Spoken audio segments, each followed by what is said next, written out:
We continue to follow the historic indictment of former President Donald Trump in the case of classified documents found in his Mar-a-Lago estate. Joining us now to break down all the new developments tonight is WBKO's Washington Correspondent Josh Rultenberg. Josh, thanks for being here. Thanks for having me, Allie.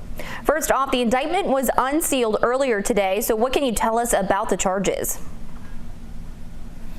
Yeah, they're pretty extensive indictment. It was a 49-page indictment that has 37 counts, a part of 7 different charges. Just want to read these out for you because they're pretty extensive and pretty damning. You have 31 counts of willful retention of national defense information. That falls under the Espionage Act. So just to say the word Espionage Act, along with the former president in one sentence, is just remarkable. Carries up to 10 years in prison. Then you have conspiracy to obstruct justice, up to 20 years. Withholding a document and record, 20 years. Corruptly concealing a document and record, 20 years. Concealing a document in a federal investigation, 20 years. A scheme to conceal, 5 years, and then making false statements and representations, 5 years. Altogether, you add that up, and if the former president was convicted on all of these charges and given the maximum sentence, that adds up to 100 years in prison. Now, when you talk about what's actually in this indictment, it is staggering.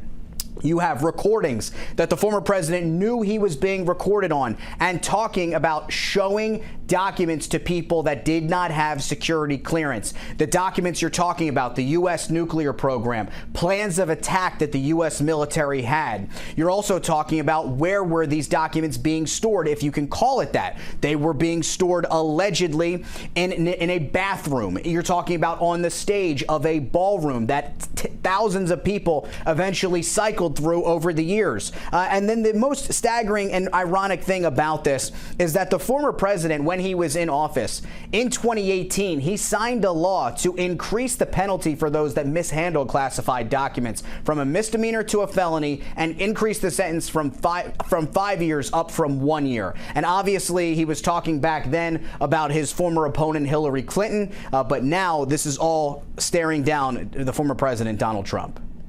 Well, how are lawmakers and fellow presidential candidates reacting to the news tonight? Yeah, it's as you would expect, and it's a wide ranging of polarizing responses. Perhaps the biggest one today came from Arizona Congressman Andy Biggs, who said, quote unquote, "This is war, eye for an eye," pointing to President Biden and Hillary Clinton and basically saying there's a two-tier justice system and that Democrats and Republicans are held to 2 different standards. You had House Speaker Kevin McCarthy joining with House Judiciary Chair Jim Jordan in saying they want to speak to Attorney General Merrick Garland about how the executed search warrant on Mar-a-Lago came to be in the first place.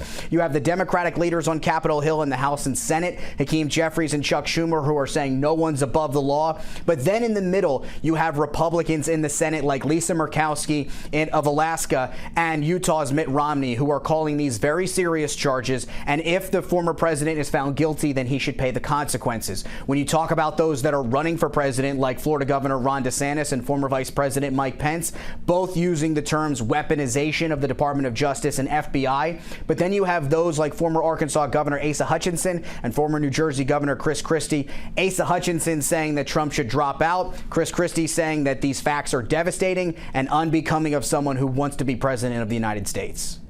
Well, is Biden or the White House weighing in, given its own Justice Department is bringing up the case? No, and that's exactly why the president and the White House are trying to distance themselves from the Department of Justice, because a lot of people think perception is reality, that the Department of Justice is part of the executive branch and ultimately the president oversees the executive branch. But he has said that he has no plans to speak to Merrick Garland. He did not speak to Merrick Garland before this announcement. You have White House aides who are saying that the White House was not given a heads up about this indictment coming. And when the president was asked about it today, he says he has no comment. All right, Josh. Well, lastly, what did Special Counsel Jack Smith say?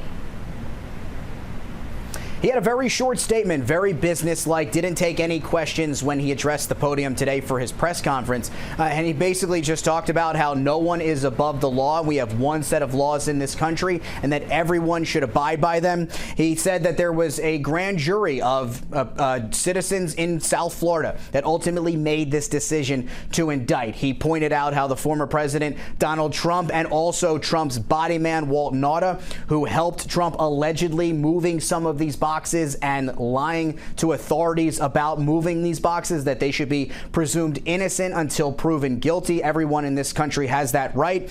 And he also said that he wants a speedy trial. If you look at the indictment, it should take, according to Jack Smith, 21 business days. That's about a month for the country to try its case. And then you would have time for the defense. And so ultimately we'll see if and or when this ultimately goes to trial. But we do know that the next court appearance that will be the first court appearance for the former president. That'll be next Tuesday at a federal courthouse in Miami at 3 o'clock in the afternoon Eastern time. Certainly a historic moment and something to definitely follow up on as time continues. Well, from our nation's capital, WBKO's Washington correspondent Josh Rultenberg. Josh, again, thanks for being with us. Thanks for having me.